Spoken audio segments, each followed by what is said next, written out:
Well, I'm off my deathbed, and somehow we've got an FA Cup semi-final. I don't remember that. It must have been the cold and flu medication.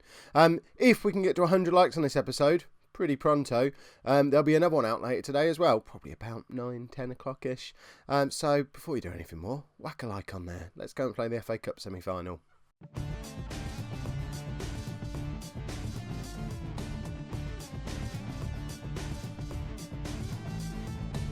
Hello and welcome to Season 13, Episode 8 of Non-League to Legend. I'm Kev, and coming up on today's episode we have the FA Cup semi-final against Manchester United and quite an important Premier League game away against Liverpool, who of course I could have been managing by now, but I'm not because they didn't want to give me too much money, which is a shame. We've played a couple of league games since you were last with me. We won them both against Arsenal and West Ham, so with 4 games left to go in the league, we are nicely in second place. We're 1 point behind Chelsea, 10 points behind Chelsea with a game in hand.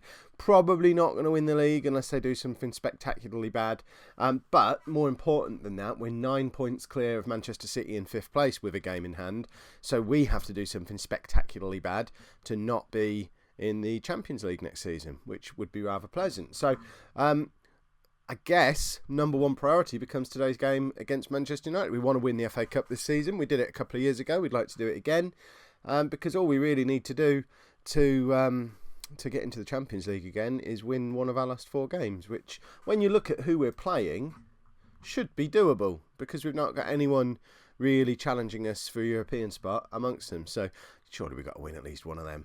So let's go and play Manchester United. This is the team that we're going for today. So we've got Matt Lee in goal, a back four of Guiliani, Zabala, Dane and Lazarov, Fritcher behind Chris and Yusuf in midfield, with Johnny Vaughan behind Aaron and Fall up front. Rather worryingly, Vaughan and Fall are the 2 players who aren't particularly in good form. So we've got Larsio snapping at both of their heels, ready to come in and take either spot. He's going to come on at some point, or those 2 need to show me why they're the big game players. Johnny Vaughan, obviously former Manchester United youth player, so I'd like to think he would be well up for today's game. Although obviously our experience against Manchester United is that we usually get battered by them, so we are going to need to do something a little out of the ordinary, a little spectacular, have some more of our cup football run good that we've been having over the last few seasons. And hope it didn't all run out in the Champions League quarter-final against Chelsea, because if we now go and lose another big knockout game against a team who, in theory, we should be almost as good as by now. We're second in the Premier League, we should be better than Man United, but we still fear them a little bit because they always beat us. And I mean, they've started well, they're attacking us, we're struggling to get hold of the ball, but Vaughan finds Aaron, and he is just destroying their centre-back for pace there. That's something I'd like to see him keep doing. That was awesome. Our players are all a bit tired. The games have been piling up again. I don't think we're all going to make it all the way through this game. Guiliani's already picked up a yellow card as well. Come on, lads. We just need a couple more big performances to make this another awesome season. Right, Guiliani, can he cross? He finds Yusuf, he finds Chris, and it takes a deflection, but 56-year-old David De Gea manages to make the save. I wonder if he'll ever stop playing for Manchester United. He must have played 1,000 games for him by now. Right. I mean, we've had the one clear-cut chance of the game so far. I don't remember if I ever told you lot. I sat for quite a long time pre-season looking at this guy, Nico Loos. He was at Rotherham. He's only 20 years old, 20-year-old wonder kid. He's Belgian. We agreed a fee with Rotherham for him, £40 million, wonder kid striker. And in the end, we pulled out of the deal because I didn't see how we'd get him the kind of football that he'd need. He wasn't going to get in the side ahead of Fall and Arendt and Larsio. So I decided to try and be sensible. We're £65 million in debt. We probably didn't need to go and throw another £40 million away on a bench warmer. But he's just come back to bite us by putting Manchester United 1-0 up at Wembley in the FA Cup semi-final. And this season is now looking very much in danger of just sort of gently petering out, which isn't where it was supposed to be a couple of days ago. It's a bit of a shame, isn't it? This is what happens when I have a day off for my poorliness. Right, we need to make a change, but we don't really have much in the way of changes to make. I could go to the 4-3-1-2 that we used for so long, but when we used to use it, Man United used to batter us. Arendt's in there, should have scored. Fall really should score, and he does. It's 1-1. That's Modou Fall's 39th goal of the season. There are teams interested in him for this summer. I've slapped a £75 million price tag on his head. And I think if anyone can makes an offer that will clear our debt, I think we'll sell him. Because with Aaron and Lacio and Oliveira coming through, and we've still got Wilfred Thomas, and I'm always want to buy a striker, so we'll probably bring someone in as well. Although he's probably going to get over 40 goals for us this year, if he can clear our debts in one go, I'd probably let him go. Arendt's in, and I mean, he's had 2-3 clear-cut chances today. We've had 4 as a team. You know, when you've got Arendt and Fall up front, you do not expect to get 4 clear-cut chances and only score 1 goal. We are going at Man United in this second half. We're still on less than 40% possession, but we're making our possession count much more than they are. But Arendt not having a good game. He can come off. Lacio is now on, and I don't know what to do about midfield. I suppose I'd bring Oliveira on and play Lacio deep because I want to take Vaughan off as well. I mean, Vaughan's just not in good form and he's not really fit. So we'll play Oliveira as the complete forward. We'll play Lacio in behind as a trequartista. He's still not really comfortable playing there. It's never really going to be his position. But at least it gets him on the pitch. And Sabala's in! And we're 2-1 up. So Carlos Sabala's first goal of the season. And we might be about to absolutely mug Manchester United on less than 40% possession in the FA Cup semi-final. And who cares? That's a nice little nice combination of our 2 centre-backs there. Dane knocks it back across goal. Zabala knocks it in. Right, we need to just not concede another goal now. We are going to switch to something a little bit more defensive shortly, but we don't want to do it too soon. I'm kind of regretting having 3 strikers on the pitch now. Although if they combine again here for a 3rd goal, I take it all back. Chris to Oliveira. Oliveira almost scores. We've had 6 clear-cut chances now. We've got the corner with Yusuf. Oh, that looked like it was missing everyone, but the pensioner in goal for Man United managed to keep hold of it. We're attacking again. We're all over them in this second half, and Yusuf has just stuck that into the top corner. We're 3-1 up. We're about to switch to a defensive system. I think we might be back in the FA Cup final again. Oh, what's happening? I'm too ill to wear a suit. I'm too ill to make a video. Not this video. I can do this video. You're not getting a montage when I'm ill. Just rewatch this season. This would happen when I'm ill, wouldn't it? Should I take the goalkeeper off and just to avoid having to make a montage? Right. I'm going to bring. Have I got? But yeah, Bosmans is on the bench. I think I'm going to bring Bosmans on for Modou Fall actually, and you've seen me do this a couple of times now. Just really drop very deep. We're going to do that. We're going to make Dane. Why is Fall still on the pitch? I'm sure I made a substitution. I'm glad I spotted that. You'd have probably let me know before I pressed continue. But then we'll go defensive. We don't care about overlapping anymore, but we do want to waste time. And we're just going to do that for the last 10 minutes. And hope United don't get back into the game. Because as much as I'm having my silly little moan for comedic effect, obviously I want another FA Cup final. Oliveira's in and we're 4-1 up against Manchester United at Wembley. Wow. This was unexpected. I mean, we've had a lot of chances. I mean, that's just really sloppy defending from Man United. They are just not the same team they were 10 years ago. And we don't even need to go to contain. I mean, they've got no chance. They're not coming back into this game. We have just absolutely thumped Manchester United based on only 35% possession, but we've created so many chances. We've mastered the Leicester City system. We're the Leicester of the future. That's probably what they've got on T-shirts and stuff. Wow, okay. Well, now we're going to go and play Liverpool, and we could, in theory, confirm Champions League football for next season before the end of this episode, which would be nice. Who are we playing in the FA Cup final, actually? Where does it tell me? Does it tell me? Have they played the other semi-final yet? No. Let's look at the fixtures, shall we? We are playing unknown, so they haven't played the other semi-final yet. I'm sure we will find out before the Liverpool game, and I'll let you know then. So, Liverpool away we've got 3 more games after this one in the Premier League. It's Manchester City we're playing in the FA Cup final. They played Oldham in the other semi-final. How much fun would it have been to play Oldham in the final? But I guess we have to try and find a way past Manchester City now. So the team we're playing against Liverpool, there's a little bit of rotation in there, not too much, because we want to secure our Champions League spot, which I think we can do today. Let's have a look at the league table. So, Manchester City are 9 points behind us. We have a game in hand. Okay, Manchester United have 2 games in hand on us. So they've still got 6 games to play. What's that? 18 points. Yeah, okay. We're not going to secure Champions League today because Manchester United are just faffing about and not playing any football matches.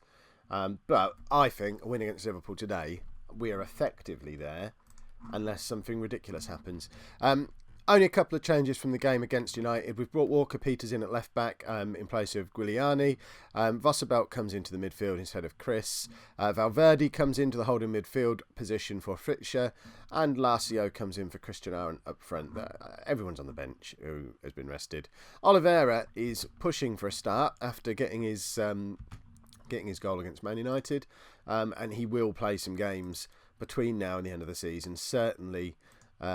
once we've secured the Champions League, because I think he does have a bit of a future, and he's in the unfortunate situation of having so many really good strikers ahead of him that he's not really getting the same chance. If you compare him to when Larsio came in, I mean, Larsio came in and was basically a first choice every week from the moment he arrived 4 years ago, at the same sort of age Oliveira was when he arrived 2 years ago. But because we already had Larsio, Arendt fall ahead of him, Oliveira's never really got the same chance. So for the sake of his development, we need to give him some game time, really. We need to get Wilfred Thomas out of the club or sell Modou Fall for 70-odd million pounds. Either of them need to be an order of business for the summer. Right, why are we not winning yet? It's only Liverpool. Really want to send Liverpool a message to tell them they should have paid me more money. If they'd have given me the £120,000 a week I was asking for, they'd be mid-table by now. Or... they probably wouldn't be. You've all seen how long it takes me to get used to a team once I arrived. I would almost certainly have got them relegated. I hate taking over teams mid-season. It would have been a disaster. Right, come on, let's get a goal here. So, ball over the top to Larsio. He really should have scored there. We've already had 2 clear-cut chances. And, nothing really is coming of them. Liverpool haven't had a shot yet, though. So, I mean, they're controlling possession a little bit, but that's really all they're doing. Lazarov's in behind here, finds Walker-Peters. We're 1-0 up. Walker-Peters with his first goal of the season. I didn't expect that lad to still be anywhere near our team at this point, really.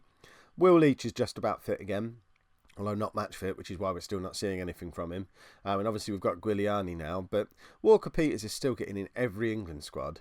And he just won't go away. And obviously he's showing there that he'll occasionally pop up with a bit of a goal as well. Our 2 fullbacks combine him. Can't complain about that, can we? Lazarov must be pushing 40 assists for this season by now, which is even more ridiculous. Larsio with another good chance. 4 clear-cut chances now. Our finishing has been far from clinical these last few matches, which seems ridiculous when we've scored, 8-9 goals in our last 2 and a bit games. But we're creating more than double that in clear-cut chances. So if we can just find our shooting boots again, the rest of the team are playing so well and creating so much that we could be winning games 6-7, 8-0. We're playing that well. And it's just a shame that we didn't switch the formation up a month earlier in the season. Because I think if we'd have been playing this all the way through, we could have been challenging for the title this year. We're not that far away. And I mean, is that a possibility for next season? Could we have a go at winning the league? I mean, as usual, I'll be applying for every big job that becomes available over the summer. But part of me's thinking we could win the league with Ipswich next year. If Modou falls in, that's his 40th goal of the season now, which is silly in and of itself. Look at that. I mean, it's far too easy for him. Vaughan just slots it through for him. He's in behind. He will never miss from there. That's not how he rolls. We're 2-0 up. Liverpool are just a poor, lower mid-table Premier League side these days. If you're a Liverpool fan in real life, the future doesn't look good for you, if this is anything to go by. You want to go get yourself an Ipswich shirt before you're priced out of the market. Walker-Peters has just got his 2nd goal of the game. Lazarov has crossed for Walker-Peters again. They're our fullbacks, everybody. I don't know why we bother playing with a midfield. We're just strikers and fullbacks. That's all we've got. I mean, the cross comes across. There's Walker-Peters. 3-0 up. I mean, the media must hate us. We're not a pretty football team, are we? But we're an effective football team because we still don't have... Our players aren't as good as everyone else is. I would like to play a proper possession system at some point, do some nice passing, but I still don't think we've got the players to do it. Johnny Vaughan's injured. That's a bit of a problem, because if he's out for the FA Cup final, Nuri and Mesidoro are nowhere to be seen at the moment. I think they're both injured. So we might have to change the system. A ball play Lazio deep, neither of which really appealed to me. We're going to give Lazio some time there now. So I might bring Oliveira on, actually. I spent all that time talking about how he needs game time, so let's bring him on. Give him the opportunity to play with full for a few minutes. And then we're also going to bring Chris on for Wasserbelt. And hopefully just sort of close this game out. It'd be nice for Oliveira to get himself another goal. And I think Walker-Peters should probably come off as well. We played him today because he needs match fitness. He's coming back from a slight knock. So, but can I take him off when he's on a hat-trick? When is Kyle Walker-Peters ever going to have an opportunity for the rest of his career to score a hat-trick? Especially at Anfield. I've got to leave him on, haven't I? Even if it risks injury. We've got two other perfectly good left-backs. I think he'd probably confirm this himself. If he's nursing an injury, but there's 15 minutes left and he's on a hat-trick against Liverpool, you leave him on. No choice, no decision to make there. Right, I'm going to bring Lazio off, bring Arendt on, and we're just going to go to 3 up front. What's the worst that can happen? So we'll do this. We've done this a couple of times, just trying out, fiddling with different systems. We'll bring Valverde forward in order to do it and just drop these guys back a little bit because they don't need to be complete wing backs when we are basically playing without a holding midfield player. So there you go, we'll do that. If we concede another goal, we'll obviously change things up very quickly, so we don't want to let Liverpool back in the game by messing around and being silly, but I just like having 3 strikers on the pitch. It's fun. Right, I think that might be a lot anyway. Oh, there we go. And there's full time. 3-1 away against Liverpool. Never in any doubt. And predictably enough, Kyle Walker-Peters gets man of the match. We're now... That was our game in hand. So we're now 7 points behind Chelsea with 3 games to go. In theory, it's still mathematically possible. It's very unrealistic, but the next episode is likely to be the last game of the season, the FA Cup final. So there's still the possibility that if we get to 100 likes on today's episode, later on today you could watch Ipswich Town do the double. Now, if that's not a reason to go and pop a like on this episode, I don't know what is. You might also want to subscribe to the channel while you're there. If you look on the channel page as well, you'll see my first round game from the FM Scout Cup that I played earlier in the week against JNO United. And also keep an eye out tomorrow because I've got another Kev versus episode where it's Kev versus One True Nerd. Thank you very much for watching.